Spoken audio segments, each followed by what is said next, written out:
guys? This is Johnny, and welcome to episode 22 of the Travel Like a Boss podcast. What's up, Dan? Hey, Johnny. How you doing? Good to be back. Yeah? All right, so for those who don't know, Dan was in episode what? I have no idea. 8. Maybe. Was it 8? Maybe 8. Okay. And I met Dan out here in Chiang Mai. This is the very spot. And he's back again. So why don't you tell everyone your story?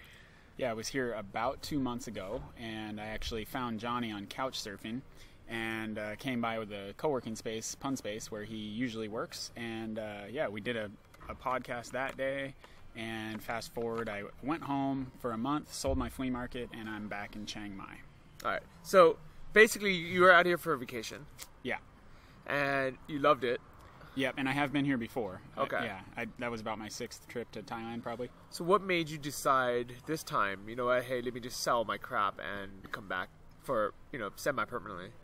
I'd been thinking about doing it for a while, and I was actually in a course that Scott Goodnight put out, who's a friend of mine, and he teaches people how to program their subconscious and how to overcome fear and basically get in motion, get things done. And so, part of that is setting a lot of goals on a regular basis, and it was kind of like connect the dots. One goal led to another. All of a sudden, the flea market was sold. Then I bought my one-way ticket. Then I was here. It's just kind of just take one step at a time and moving in the right direction. Well, what's really funny is when you said on your Facebook status, come by Dan's Bellingham flea market, I'm selling all my stuff. I assumed you meant, like, I'm just selling my stuff on Craigslist or maybe even a garage sale. I had no idea you actually owned a flea market. Yep. Yeah, if you want to see it, it's BellinghamFleaMarket.com. Yep, it was most recently in a car dealership. That's where it still is. I sold it to some of the vendors there. Here comes a motorcycle. So yeah, it was an old car dealership, and we had that thing packed with all kinds of antiques and DVDs and Hot Wheels and clothes and all of that. So that's what I did for almost 4 years. And I remember you saying that you were really passionate about it in the beginning, and then towards the end, you kind of lost a little bit of interest. Yeah, I was sort of splitting my time between the flea market and Positive Atmosphere, my website, and some other projects. So. Yeah, you're right. In the beginning, I went at it really hard and got something going. And I think, honestly, I'm just the kind of guy that needs variety. Mm-hmm. And I did real estate for 10 years. And at the end, real estate hadn't changed. I just had. And it was just time to do something else.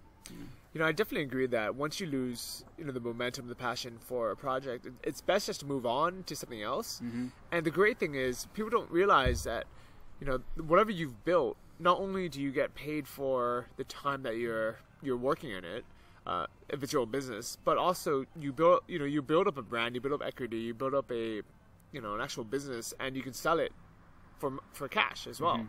So it's kind of like a double whammy. I actually looked I talked to a broker the other day to see how much he would buy my business for, mm-hmm. and I was kind of just curious. I wasn't really 100% wanting to sell, but it was an option. And I think the reason why I looked into it, I was like, you know what, I'm not really growing the business. I'm kind of just letting it coast. Should I, maybe I should just sell it before the sales drop because I'm being an idiot. Right. So, I talked to him and he said to me, he's like, look, you have 6 months in the books of profit, and I can get you like 18x revenue on it. And he's like, but my finder's fee, the fee to switch everything over is going to be the same no matter if you sell it now for X amount or if you sell it a year from now for double that. He's like, I suggest you grow the crap out of the business, really show a years of profit, and then sell it for double. And, I just asked him off the top of his head, I was like, what do you think I can get for this? Because he looked at all my numbers, and he's like, right now I can get you $30,000 for it, and a year from now I can get you $50,000. Mm-hmm. And I was like, man, that is insane. Because this is literally just a website I built, on my own, and it's all my time and effort, which I didn't really think was worth anything.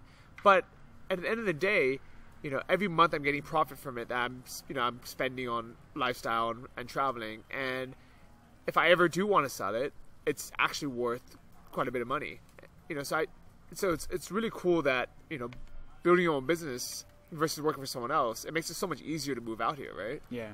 And you know what's funny about that too, you know, you're saying if you lose the passion for something, you can move on, and sometimes people look at that like almost like they failed, you know, oh, I should have stuck with it for 10 years, I would have made a bunch more money or whatever. But I don't personally think it's worth it to keep suffering through something you don't really want to be doing. And you know, I did a project with a friend, and we sold the product, and we didn't make as much as he was hoping we would, but we made money and we learned something. And like what you've done, in my opinion, is you went and got yourself like an associate's degree in how to build an e-commerce website. Yeah. And you got paid to do it. Yeah, exactly. You know that if you sell it for $30,000, a lot of people go into $30,000 of student debt to learn something like that, and then they're not even actually doing it. Then they go out in the world and try to get a job to apply it. So, I mean, even if you just do something for a year, learn something, and walk out with a few $1,000 in your pocket, I mean, you just got paid to learn something. Yeah. I mean, that's incredible, because so many people, they go and they get their MBA, or they, you know, go to school to learn, like, business. Why don't you just do a business? Yeah. And you definitely learn a lot more from it. And the cool thing about it is, after speaking to this broker, it really kind of relit a fire under my butt. And I decided right then and there, I was like, you know what? I can either just bow out now, take whatever I can get from the business, or I can grow the crap out of it and sell it then. But what's happened just in the last couple of days, since I've refocused in growing the business and actually, you know, thinking about it again and not just trying to maintain it, I've realized, man, there's so many different marketing opportunities that I never even thought about. That have nothing to do with paid ads. You know, I can do even offline marketing for some of my niches, and it's really just relit a fire under my butt. And because of that, and I changed a couple of things around. You know, some very simple things like adding a seal, like a trust seal, on my page. Things that I knew I should have done months ago. I just kind of been putting off, or I've been cheap or lazy about it. And the very next day after, you know, refocusing, and I have no idea if this has anything to do with the law of attraction, right? But I opened my laptop, and while checking my email, I was thinking, I'm going to see, you know, a couple good orders in my mailbox. And I was just envisioning this, you know, and honestly, for the last couple of months, I've been opening up my laptop hoping for the opposite, I hope I don't have any customer service calls I have to deal with. You know, even though I'm not picking the phone, I start to listen to my gal in South Carolina. Right. You know, pick up the calls, and I have to email the customers and things like that. And I know that those turn into sales, and I almost just didn't want to do the work. So I was almost hoping in the last couple of months for not to have sales in my account, or not to have inquiries. And a couple of days ago, actually yesterday, I think it was just yesterday, I opened my email box hoping, I want to see a full email box. I want to see full of orders. And I opened my box up and had 5 orders. Wow. And normally I'm happy for just 1 a day. And then I should have just logged into my Shopify, because it tells you how much each is worth. But I just started opening them one by one. And the first one was an average order size, $400. And I'm like, okay, you know, that's nice. You know, I probably made between $60 and $80 from that, maybe $100. Then I opened the second one, and it's a $1,600 order. And the third one, it was an $1,800 order. Wow. And I'm like, and I sat down, and I did the math, and at first I really didn't really believe it. I made $1,000 in profit. That's excellent. In 1 day. I saw you posting on Facebook, and I was wondering. You said huge day in profit, and I was nosy, but yeah, 5 orders. Wow, $1,000 a day. You know, and it's like, I mean, I wish I could have that every day. I don't know if it's possible, but you know, at the same time, why couldn't it be possible? Because this is e-commerce. This is like, why not you? Yeah. I just watched the Super Bowl. Russell Wilson, the winning quarterback. His dad used to tell me when he was young, why not you, Russ? Why not? You know, yeah. He's 5'11". He was almost overlooked to even play in the NFL, and he just won a championship 43-8, beating one of the best quarterbacks of all time. You know, why not you? Somebody's doing $1,000 every day. Yeah. Why not Johnny? Why not me, right? Yeah. Okay. Why not $2,000 a day? Whatever. You know? Imagine that song, you know, I made a G today, didn't even have to use my AK. Today was a good day. Yep. And it made me feel so good. I'm like, man, like, you know, just the positive thinking and the combination of actually doing stuff about it. Yep. You know, actually, you know, being dedicated, focusing, trying to implement things, optimizing my store, going out trying to chase some new business. all that paid off, and it's so motivating to, to see the results of your business. Yep.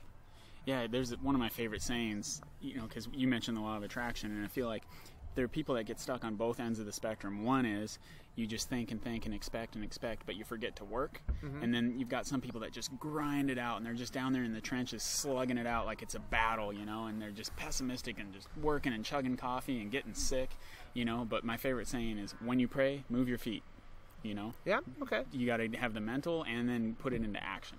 Yeah, I definitely agree. And I think, you have to have both, Mm-hmm. because if I just hoped for more sales, more money, it might not have happened. Mm-hmm. Or if I just did the work and I didn't really believe in it, I didn't really think, hey, this is going to work out, it might not have happened either. But the combination of, of the positive thinking, and the, and the action made it pay off. I just pulled out my iPhone. Today's revenue is $1,197. So another good day. Yep. So, man, I want this to be off of less than 100 visitors too. Yeah.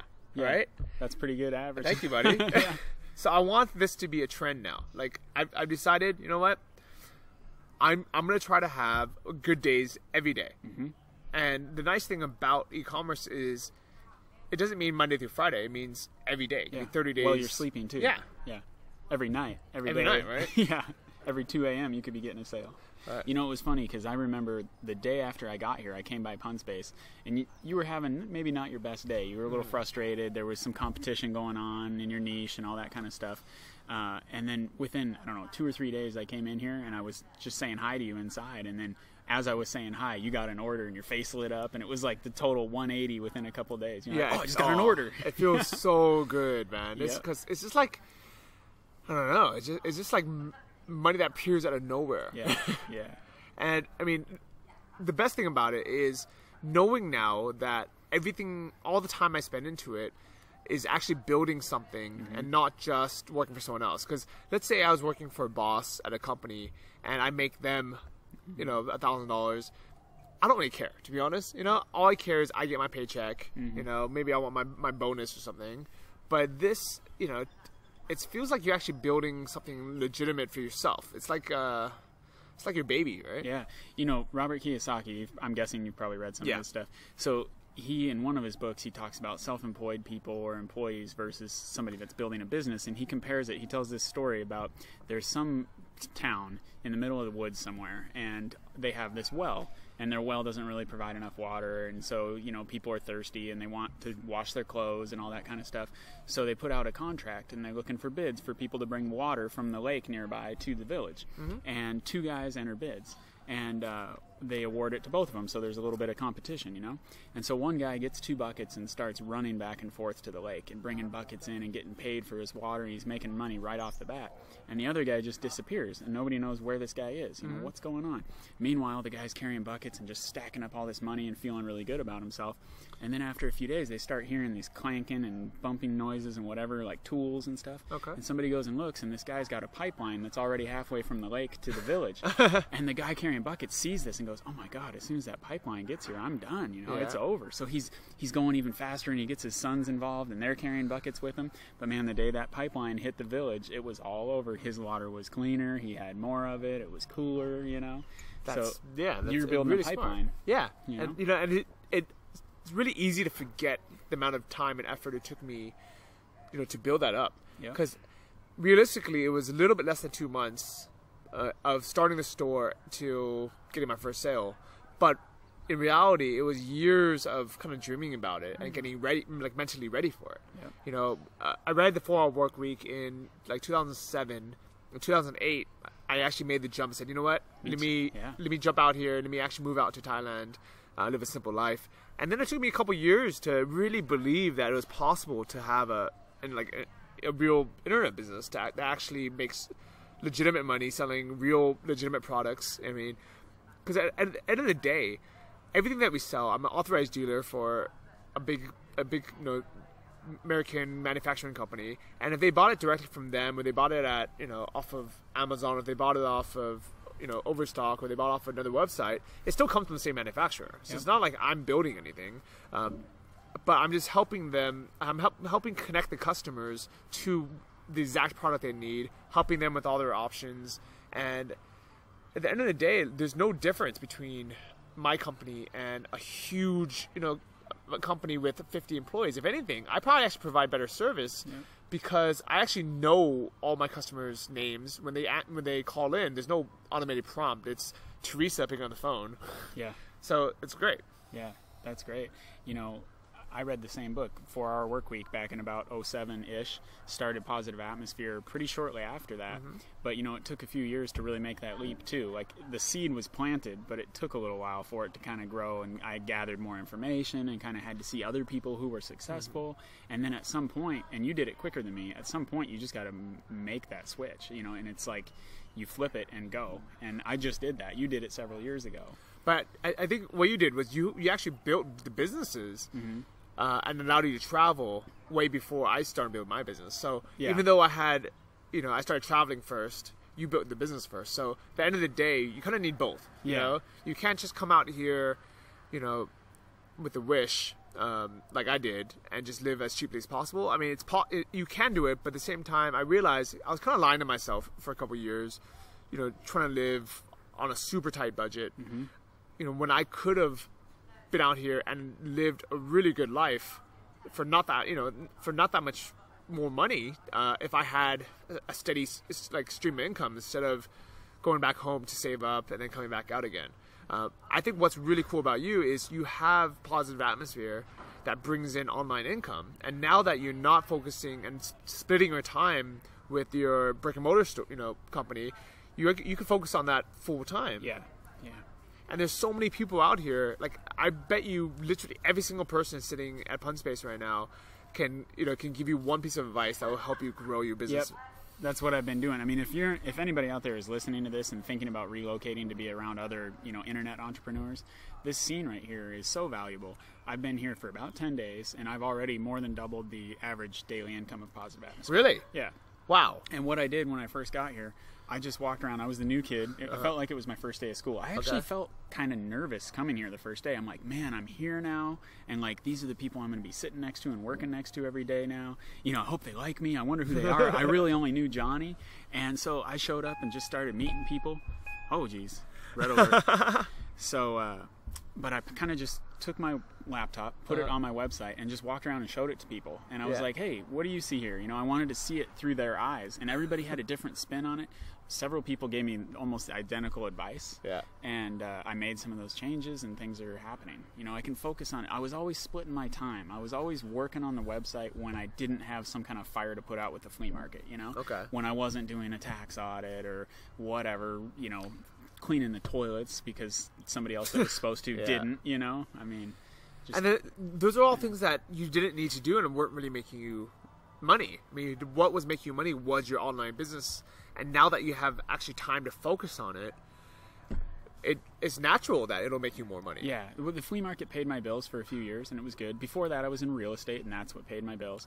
And the flea market was cool, too, because I could take off for a few weeks or a month, and the thing would run well enough without me. When I came back, I'd catch up on the bookkeeping and all that kind of stuff. But it was sort of a ball and chain. It wasn't as bad as like a corporate 9-to-5 where you only get a week off every year or whatever. Somebody was telling me a friend of theirs has 3 weeks off every year, which sounds good at first, but they have to take 2 of them at Christmas. Oh, man. Okay. I mean, what's that? You know, like, are you kidding? That's not... Because you should have that off anyways. I know. And so that means you get a week some other I worked at Honeywell. That was my first job out of college, and I thought I scored. It was a big company, great name, and it was exactly what I wanted. I'm like, I get to wear a suit and tie, I get to work in a cubicle, awesome. And after about a year and a half or 2 years, my manager comes up to me and says, Johnny, you have too much vacation time queued up. I need you to take some. And I was like, okay, and I was more than happy to, right? But he's like, here's a caveat. He said, so why don't you take the next 5 Fridays off? And I was like, okay, that's fine. I get 5 3-day weekends in a row. And then he says, well, but why don't you just come in anyways? This is Mr. Lundberg from Office Space. Well, I mean, he's a cool. He was How actually do you a cool take the boss. day off and come in? He basically was like, you know what? on the in the books, on the record, I need you to take this time off because it's legal issues. Whoa. But I don't actually want you to, to have a vacation. That seems like more legal issues. I know. I want you to fake your vacation and not tell anybody. Yeah. Oh. And so the first week, came in, worked, and the whole time I'm there, I'm thinking, man, this is my day off, and I'm sitting in this cubicle. That's bizarre. Yeah, and I think after a while, I just kind of, on my days off, I started coming in late and leaving early. I'm like, what is he going to say, right? Yeah, really. But at the end of the day, I'm like, man, I never want to work for a company like that again. I never want to beg for a vacation again, or like have to think about that. Because out here, even though I'm in the office Monday through Friday, sometimes I even come Saturday mornings. It's because I want to be here. Yeah. And I enjoy it. I love it. People always ask, they're like, oh, I thought you were living the 4-hour work week. Uh-huh. I'm like, I am. And I was like, because I'll be on a beach for 2 weeks and not do anything. I was just going to say, any week you want to, you can do a 4-hour work week. Yeah. But you like it, so you don't always choose to do that. Exactly. And yeah, I get you. I'm the same way. I sit in this tea house right behind us until 1 a.m. a lot of times. And people are like, oh, you're crazy. What are you, some kind of workaholic? It's like, hey, I like it. And plus, I don't start work until 11 or noon most days. And like half the time, like yesterday, my friend wanted to go to the gym at like 3 in the afternoon. Mm-hmm. And normally, you can't do that. You're like, oh no, I don't get off work till 5. We're going to go home and change. I meet you at 6. No, I left here at 2:30 and just went to the gym. Yeah. And didn't think about it twice. Like, it wasn't even, like, it wasn't even a thought in my head that I'm like, oh, I'm going to be missing something. Or maybe I should come in early. No. I'm like, I'm just going to do whatever I can do, until then, and then go meet up my buddy. Mm-hmm. And shout out to Rog, by the way. He was a great trainer. Good. He's out here. He was a personal trainer back in the U.S., and he's doing Skype consults. Cool. For personal training, which that's great. that's such a good way to go. We know a couple doctors that are doing the same thing. Yep. I actually just told a real estate friend of mine that, you might think about it. He's great with the one-on-one conversations. Like, hey, I just met doctors doing nothing but Skype and making, what do they make an hour? It's got to be like $150 or more. I think in the U.S. they charge $150, but since they're out here and it's so much cheaper, I think that they've lowered their rates a lot, maybe even half of that, even $75 an hour. My apartment is less than $300 a month. If you make $75 an hour, you have one consultation a week and you're okay. And the thing is, they'll have they'll line up a couple consults back to back in a day, and they have other streams of online income as well. But at the end of the day, if you're making $100 a day while living in Thailand, you are crushing it, because $3,000 a month, you can do whatever you want out here. And you can literally live in a hotel, get maid service, eat out 21 meals a week. You can get a massage every single day. You can get 30 massages a month, and you still won't spend $3,000. Yeah, it's true. It's amazing. This place that I've been twice since we got here, and looks like we're going tomorrow with the infinity pool overlooking the jungle and stuff. Are you kidding me? For the price of what you pay to go to the local aquatic center back home, really, it's like the same price. Are you kidding me? Like, open swim back home costs $5 or $10, and that's what it costs to go to this beautiful pool. Yeah, and this is like a 5-star resort. Yeah, it truly is. It's hilarious. I love it here. I rent my motorcycle for $5 a day, and when I do it weekly, she gives me 1 day a week free. Okay, there you go. Yeah, it's a joke. You pay more than that to rent a bicycle in Europe. Yeah, really? Okay. Yeah, I was in Belize. It was $20 a day to rent a bicycle. I rented a bicycle in Sukhothai over New Year's. So me and Alyssa went down there it's like the old capital of Thailand, and it's these ruins, so it's these beautiful Angkor ruins, almost like the ones in Angkor Wat in Cambodia. And we rented a bicycle just to ride around the ruins, and it was such an easy, beautiful ride. And it was either 20 baht or 30 baht a day to rent this bicycle, which is less than $1. Yes. And I'm just like, why are you charging so little money? Like, you could charge double that and nobody even bat an eyelash. My last trip over here, I got 2 flat tires, which is weird. In 6 trips, I only got 1 flat tire before the last trip. I got 2 in like 3 weeks. And, when something like that happens, when you have a rental, you're like, oh, I'm going to get gouged, whatever. I just pulled up to the next shop I saw, and one time it was about $4 US, one time it was $5. Okay. And that's the tube, the labor. It's insane. Labor out here is just free. Yeah, so whether or not, if you have a decent income online already and you want to come in here, you'll live like a king or a queen. Or if you want to come here and bootstrap, I mean, Johnny, you know what I bootstrap. You can live off of 500 or less here, right? I would say 600 to really, 600 would include your co-working space membership, which I don't think you should skimp on. I don't recommend you come out here and work out of your apartment, because one of the big benefits of being out here is the network. And networking. That's what, 200 of what you're talking about? So that's like one. I think it's. I don't even know what I pay out. Maybe $150. Mm-hmm. You know, pay $150 for the co-working membership. Get a cheap Thai apartment for $150 as well, or $200. Yep. So that's what, $350, and have $150 left over for food. Yep, and like 10 or $20 for your Visa run bus. Or something like that. $600 a month. You can live. I mean, you're not gonna live exceptionally well while you're bootstrapping, but you're probably gonna live better than you're living back home. Yeah, and you're gonna have all this free time. You're gonna have 24 hours of free time. You'll eat out at restaurants here for the cost of groceries at home. Yeah, I mean, it's cheaper to eat out here than it is to cook at home. Yeah, it really is. Yeah, no doubt. So I was talking to my buddy Chris today. So shout out to Chris if you're listening to this. He was complaining. He was like basically saying, he's like, man, I need to find a new apartment.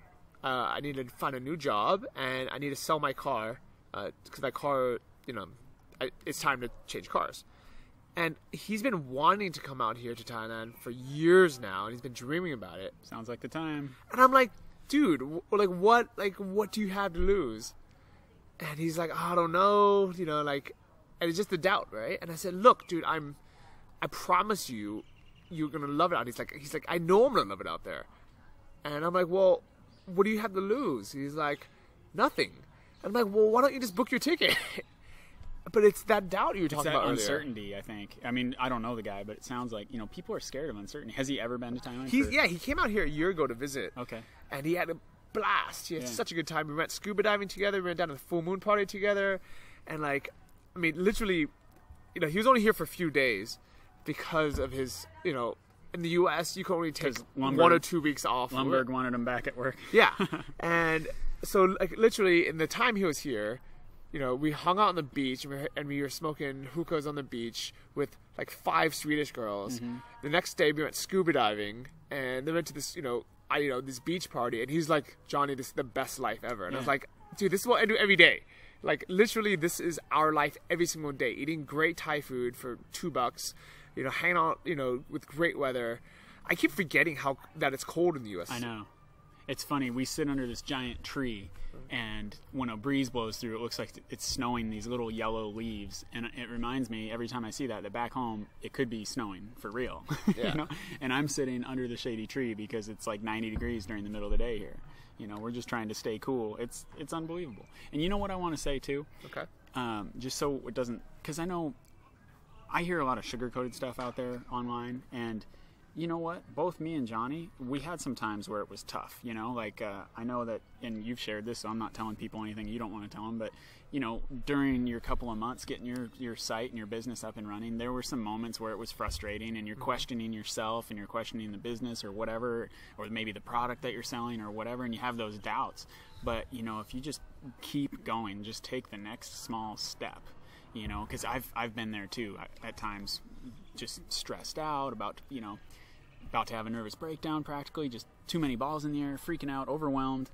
But, you just keep going and have that faith that you can figure it out. You might not know how, but you will. Well, what really helped me was there's a chapter in the 4-Hour Workweek where Tim says, okay, imagine you sell all your stuff, you quit your job, you sell your car, you break your lease, basically you get rid of everything, mm-hmm. right? And you come out here, you come out to Thailand, or you move out to South America, wherever you want to be, and you spend 3 months, you give it a shot, and it doesn't work out.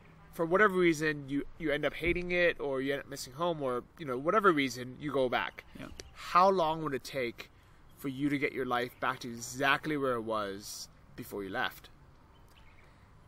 And I had seriously thought about this. Not only did I think about it, I actually borrowed a piece of paper and pen.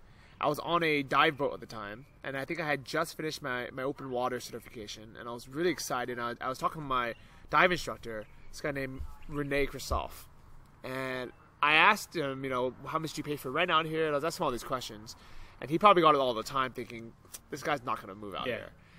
So I took the pen and paper, went up to the deck, sat in the sun, and I just started writing out, everything that's in my life. I'm like, okay, how long would, what would I do? Let's say I go back home to the U.S. and I have $0. Okay, where can I live, while I get my, back on track? And I was like, I can live with my parents, I can live with my sister, I can live with my cousin, I have a couple friends that I can stay with, and because I wouldn't be this leech guy, I would actually clean up after myself and try not to make a mess and not and I would actually be looking for a job and trying to get out. They would let me stay there easily for a couple of months. Yep. And I was like, okay, how long would it take me to get another job? And I was like, you know what, I can get another job, the same level kind of job I was having in a month, maybe 2 months, right? Maybe, because I wasn't that happy in my job anyways, it's not that hard to find another crappy job. Yeah. And then I was like, okay, but what about all my furniture that I'm giving away? What about all my kitchen supplies? What about, all my clothes I'm getting rid of? And I was like, what, that stuff I can just buy again. You could probably literally post on Craigslist, hey guys, I don't have any furniture and clothes. Anybody want to give me some? I mean, I could post on Facebook, hey, I'm moving back. I need some furniture. Does anyone have any in storage? I have so many friends with crap in storage. You'd be saving them money on storage. Yeah. And the thing is, that never happened. It's been 5 years now, and the only thing I really regretted getting rid of is I had the best bed in the world.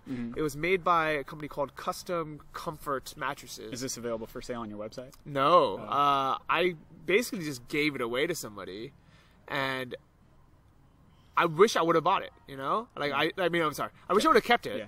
But then the problem is if I kept it, I would have had to have rented a truck to drive it up to my parents' house or leave it in storage. And I calculated. I was like, you know what? If I come back in 3 months or 6 months, I would have lost $1,000 on this great bed. But if I'm paying, monthly storage on it over the course of a year and a half, I could just buy another one. So, in 4 years, that bed would have cost me like $2,000 or $3,000 a store, and I could buy 2 of them now. When I ran the flea market, routinely people would come to me and say, hey, I'm moving to Montana. I've had this stuff in storage for 3 years, but now that I'm actually going to Montana, I'm going to get rid of it. And then I tell them what I can pay them, and they go, well, that's less than I paid on storage in the last 3 years. I'm like, well, I don't know what you want me to say, but that's what it's worth. Yeah. You should have sold this 3 years ago, not pay the storage. Exactly, yeah. I would have come to your house and moved it for you, and you would have never had to pay any storage bills, but people get attached to their stuff, man. You know what? There's that quote that someone said that your belongings start to own you. And I truly, truly, truly believe it, right? Before I moved out here, I was at a Corvette dealership seeing if I can make the payments. It was 2008. I was living in LA, and I was thinking, you know what? I could afford $600 a month, on this Corvette. Yeah. Because the new one just came out, and I was like, this will make me happy. This will solve all my problems. I'm so stressed right now in the U.S. Maybe if I had a Corvette, I'd be happy. And I'm so glad that the sales guy wouldn't go down to $600 a month. I think he wanted $7. Yeah. Because I'd be stuck in a 5-year, payment for a freaking car that's going to depreciate and be worth nothing after. Yeah. That's funny because back in about 2007 or 2008, a Corvette was on my goals list. Nice. And my friend in Texas had one. He let me drive it and check it out and stuff. And I'm like, I want one of these. We have a few things in common. Yeah, it's crazy. I'm also glad. I mean, I have a truck back home that might be worth $6,000, and I own it cash. And if I, want to sell it, I can. But right now, I'm letting my mom borrow it because it's 4-wheel drive and it could snow. Yeah. And it's nice to having good relationship with your parents and just leaving your stuff there. Yeah. But at the end of the day, like, I'm very grateful that I have my parents' house where I can keep some of my stuff. But in reality, there's really nothing I need to keep.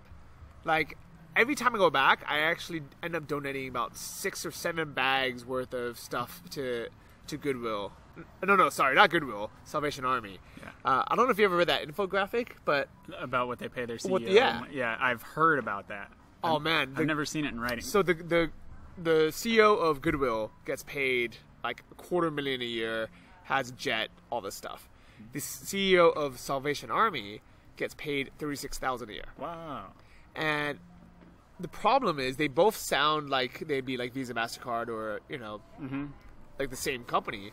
So people just go to whoever's more convenient. Yep, whichever one's closer. Which is always Goodwill because they have the money to open more stores. Yeah. You know, I'll give a shout out to the Salvation Army in Whatcom County in Bellingham. Okay. They're the only one that will bring a big old truck to you and pack up your stuff for you. Oh, that's nice. And I think the Ark will do it too, but as far as thrift stores, and because we always had people that wanted, if we weren't interested in their stuff, they go, well, what am I going to do with this? Like some lady, some small lady with no help to load her stuff up and say, call Salvation Army, they'll come and get it for you.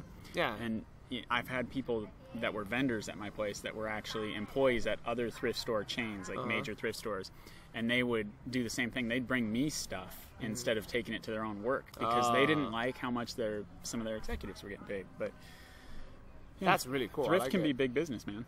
Yeah, and there's a ton of money and the thing is, I hate that that Goodwill exploits, the good name. I mean, they sound like a charity, but they're a for-profit business, and I don't think they actually help anyone. Oh, did they just convert? They might have converted to for-profit, but they do some job training and stuff. I don't know. I don't want to say too much without doing my research, but I know what you mean. All right, so I don't know why we're talking about that. I don't either. It doesn't matter. We're way down some other road. Yeah. Okay. Because. I just want to make one other point because I don't like to sugarcoat stuff. I want to be real, and you're like that, by the way, which is why I read your blog and listen to your podcast. We're talking about this magical 4-hour work week and quit your job tomorrow and be rich next week and all that kind of stuff. Well, I told somebody the other day she said, you know what, I want to do some of this online business stuff. I see what you're doing, and I want that. I want that freedom and flexibility. Yep. And she doesn't, she admitted, I don't really have a background or much knowledge in anything internet related. But I could tell she was serious. Okay. And I said, my first piece of advice to you, just so you don't get because I don't want to get people to have unrealistic expectations and then get depressed, because they didn't hit them or whatever. But I said, approach it like you are getting a bachelor's degree as far as the amount of time and effort you're going to have to put into this. I've worked until 5, 6, 7, 8 a.m. plenty of times. Just pulled all-nighters, just like I used to do when I was cramming for a final. Okay. I only went to college for a year, but we used to cram and pull all-nighters and drink coffee, right? Well, I've done the same thing with this, and I feel that you need to put in that effort. You need to learn. You need to get good at it. If everybody could do it in a week, everybody would do it in a week. Yeah. And the thing is, so Larissa was saying to me the other day, she's like, because I think I was complaining to her, and I was saying some guy messaged me on Facebook asking me if he signs up for the Anton Method course, if they make the site for him. And I was like, what? I was like, no, they don't make the freaking website for you. Like, they teach you how to do it, and they teach you how, the steps involved, but you have to do it yourself. Like, if you expect someone to hand you a website, do you think, it's like, who's going to hand you a profitable store for $50,000? For $50,000, yes. Not for $250. No. Yeah. Like, no freaking way. And I was like, just the fact that he expects that he's not going to do well. And I feel bad, but I'm like, if you don't expect to put in the effort and the work, you're not going to do well. And Larissa, she was saying, she was like, well, it's a bit unfair because you guys make it seem like it's so easy, and you make it, you guys make it seem like you're living this 4-hour work week, and you're kind of selling them the dream. And I was like, you know what, it is true, because that is the end goal, is to be able to have the freedom and make a crap load of money for not really doing that much work, and have the freedom to do it anywhere. And I was joking with someone about working on a beach the other day. I think it was Jill from Screwed the 9 to 5, and I was like, all the photos that we have with our laptop on the beach, those are just because it looks cool to take a photo there, but it sucks to work on the beach. There's, I'd rather just tan and swim. Like, the Wi-Fi on the beach is never good. Right. It's never comfortable. Like, I'd rather just work in the office. Yeah, until 11 and then go to the beach. Yeah. Yeah, you put in a couple hours and then go, yeah. And I tend to put in hours in the evening here when there's not that much else going on anyway, and I'll break it up. Like, I'll work from 11 until maybe 6 because there have been a lot of dinner get-togethers lately, right? Yep. And I'll go to dinner with everybody, and, we're out of there at 8:30 or 9 or something, and then I'll come back and work until midnight. So let's talk about some of these dinners. Yeah. Because in the U.S., you know, first you don't eat dinner out every night because it's too expensive. Yeah. And you get a couple of friends together, and it's always kind of the same people. And if I wanted to have dinner with a bunch of entrepreneurs in the U.S., I don't know how I would. Yeah, you'd have to like start your own Facebook group and make it something. I don't know either. But out here, just by accident, like on a normal basis, who are we having dinner with? Yeah, well, we had the going away for Josh and Jill, and there were probably like 15 or so. Almost everybody at the table was an entrepreneur. Not everybody, but yeah. I would say almost everybody there almost, was. yeah. I mean, so, yeah, and that happens on a regular basis. What's Johnny doing? Johnny's swapping out chairs, guys. hey, I'm trying to get a bit more comfortable. I'm on a plastic lawn chair right now. Yeah. But no, I mean, that happens. I mean, I know you've only been back for a few days, but I mean, we do that probably at least a couple times a month. I've been here, I think, about 10 or 11 days, and I think I've been a part of like 3 or 4 nights where it was either a dinner or like drinks on the roof, you know, sunset drinks on the roof. And this is, like you said, we're talking shop too. Yeah. You know, like I was bugging Josh because he's got a SEO background, and you know, I want to know what he knows. You know, so I'm just shooting the breeze with him as much as possible. And it's cool how helpful everyone is out here. Yeah. Because I have a feeling that in the U.S., if I met someone that knows that stuff, they would either want to charge me for this information, or they would otherwise kind of keep it a little bit secretive. Yeah. But out here, it just seems like everyone wants to help each other. Yep. It's true. They'll tell you almost everything except for the exact niche that they're in. Yeah. Which is fine. Yeah. You know, but they'll tell you all the fundamentals and how it works.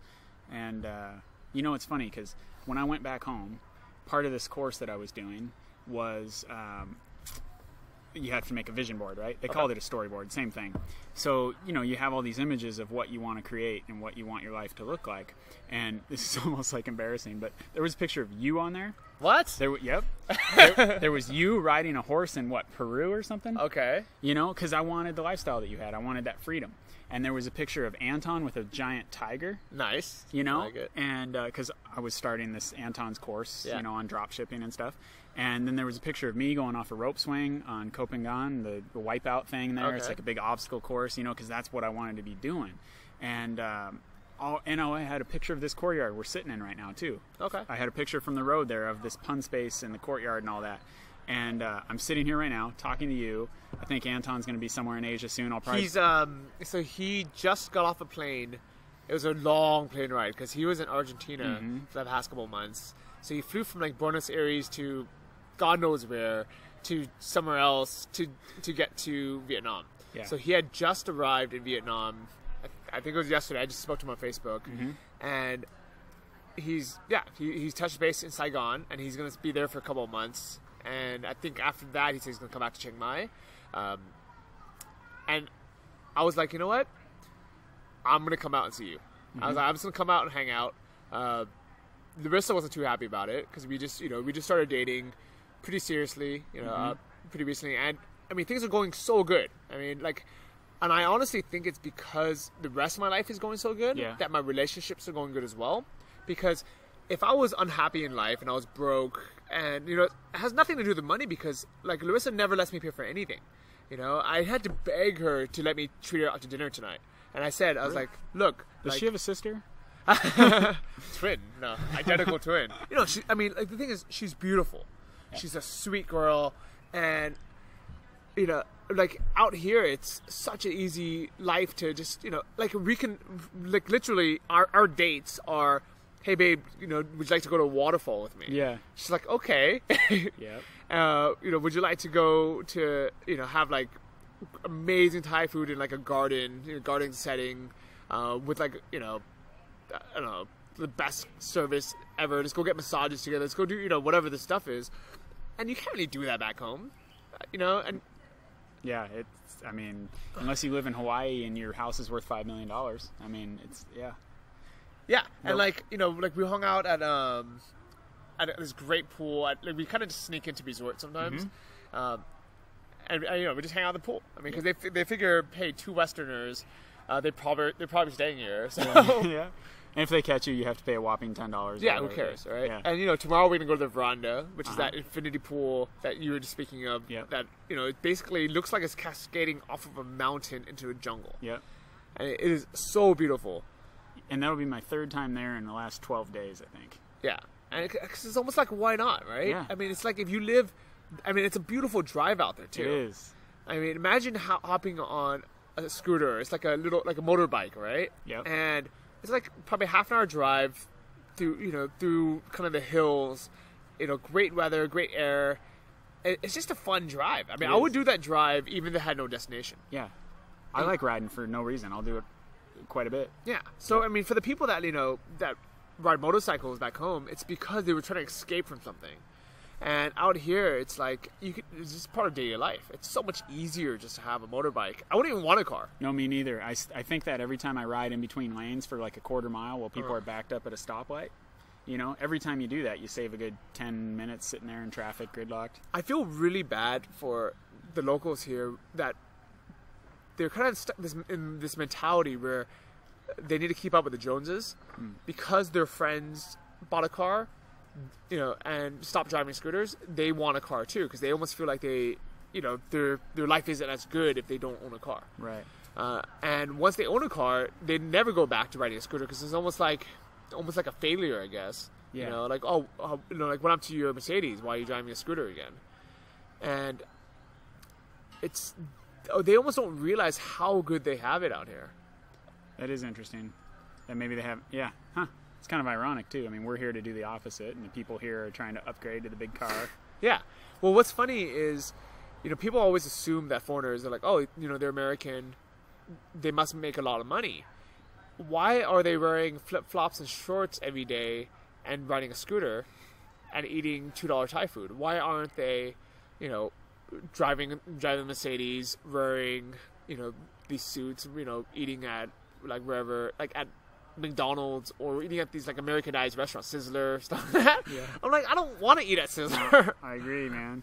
Yeah, why aren't they buying stuff they don't need to impress people they don't like, right? Yeah. Yeah, I think that was Will Rogers or something. It's like, man, it's just this cycle. I don't care. I mean, my scooter actually is the junkiest scooter I've ever rented in Thailand. But I kind of like it because if I do scratch it somehow, they're not even going to be able to tell. It's already got so many scratches, I mean, it surges, and I don't even know what's going on with it. But it gets from point A to point B, and I don't really care if somebody doesn't like what my scooter looks like. Yeah. It has a Travel Like a Boss podcast sticker on it. Nice. I like it. Free stickers to anyone that comes out here and ask for one. Actually, I just put a stack over at the front desk at Puntsviz, so I'm starting to see them on like random people's laptops, and it's pretty cool, man. I've got one on my laptop. I saw one on the safety cone over there. Yep, nice. Yep. I like it. So, for everyone at home that is dreaming about changing their lifestyle, and not necessarily do they have to come out to Thailand. There's so many other places in the world that you can live a similar lifestyle. They call it was it geo arbitrage?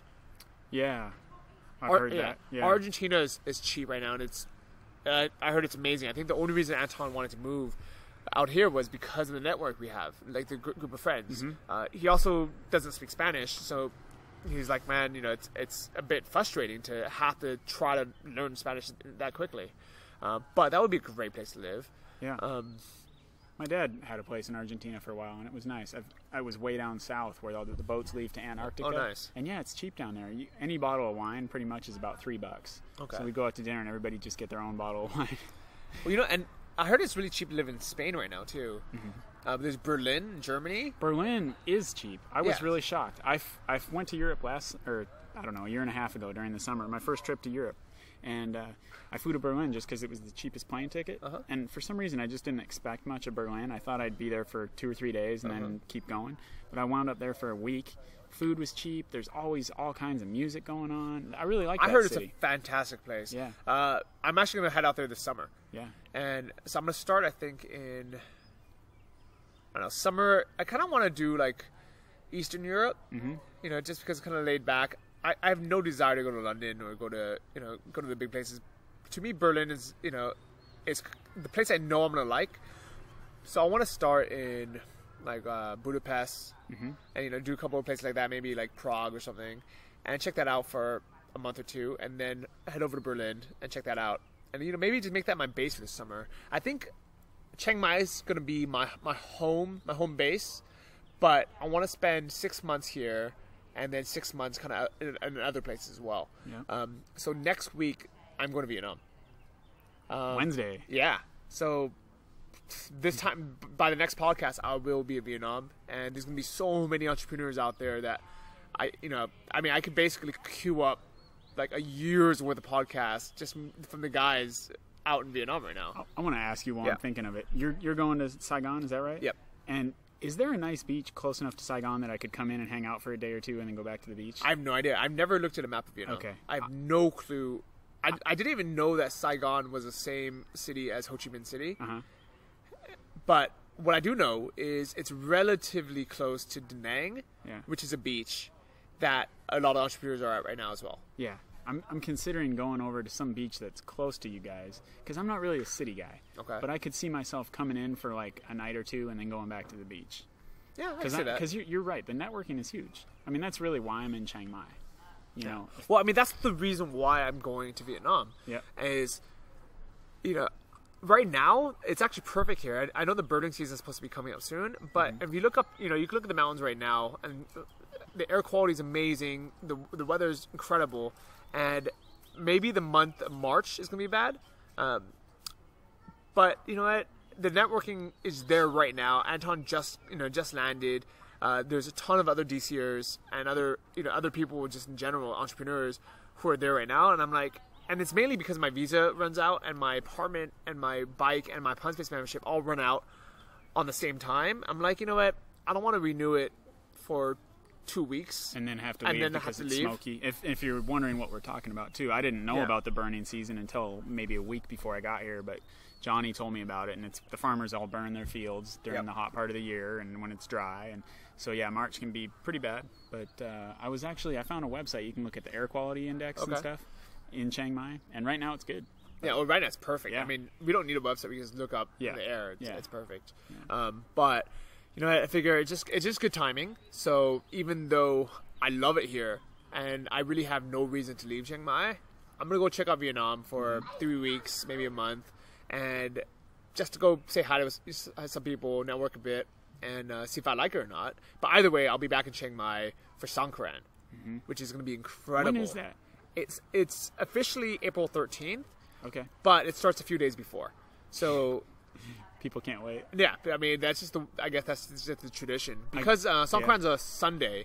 Man, people start probably on a Friday or something. I'm gonna have to figure something out because everywhere I go, I have my laptop bag. I'm gonna have to put it in a garbage bag or something. You're gonna just have to not work for about 3 a days. week. Yeah. Okay. Because so for those who don't know what Songkran is, it's Thai New Year. In Thailand, they celebrate 3 New Years.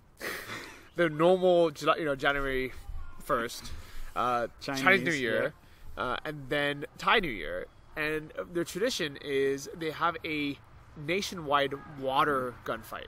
Yep. So imagine this, all right? Imagine whatever city you live in, for 3 days, you're allowed to shoot anyone in the face with a water gun. Yep. You know what, Johnny? Yeah. I just realized I have a water balloon catapult thing where you have 2 people holding it at one end and the other person launching them, and I didn't bring it. That would have been so cool, man. We could have been on the roof of somebody's hotel. That would have been so cool. Man. I mean, literally every single person, man, woman, and child, has a water gun, like a super soaker. Yeah. And you're just permitted to shoot anybody. And not just in a predestined area.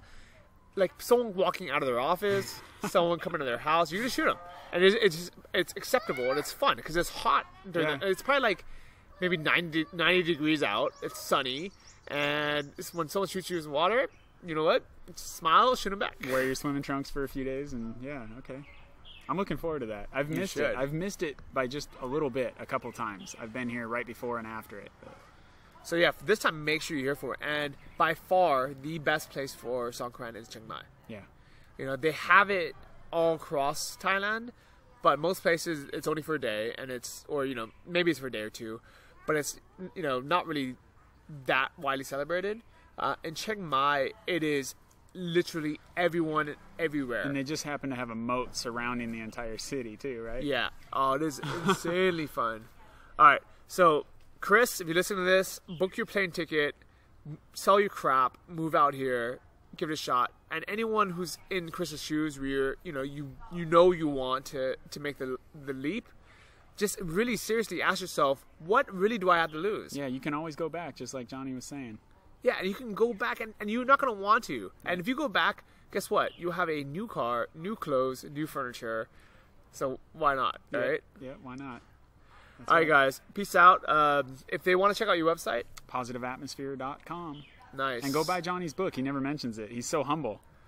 Yeah. You know 12 weeks in Thailand. Go ahead and read the book. You guys will enjoy it. And you know what? Actually, I'm glad you did bring that up because that book's, it describes, the first chapter is how I decided to quit my job and move out here. I mean, it's basically chapter 1 is me on that boat, looking back on my life and thinking, okay, what do I actually need? How much is it going to cost me to move out here? So yeah, I do recommend it. It's 12weeksinthailand.com, or you can find it on Amazon. And your blog too, right? And my blog, johnnyfd.com. Yeah, which I really like, man. That really helped me. That helped me visualize exactly what I was going for. It was like a little dose of inspiration every few days. I mean, I was reading your reports on the coffee shops you were working from. Okay. I really dug the one on the river where you can rent the kayaks and have the stand-up counter desk thing. And I still need to go there, but that blog, if you're thinking about doing anything like this, if Johnny's got your attention, go check out that johnnyfd.com, right? Yep, very cool. So there'll be links to all this stuff in the show notes. This is episode 22 now. Wow. Yep. And travellikeaBossPodcast.com. Peace out, guys. See you next time. Thank you for listening to the Travel Like a Boss podcast. If you want to hear more, including the bonus How to Choose the Perfect Niche episode, join our mailing list at travellikeabosspodcast.com. See you next week, and remember, if you want to travel like a boss, you need to be your own boss. So start your online business today and start living the lifestyle you've always dreamed of.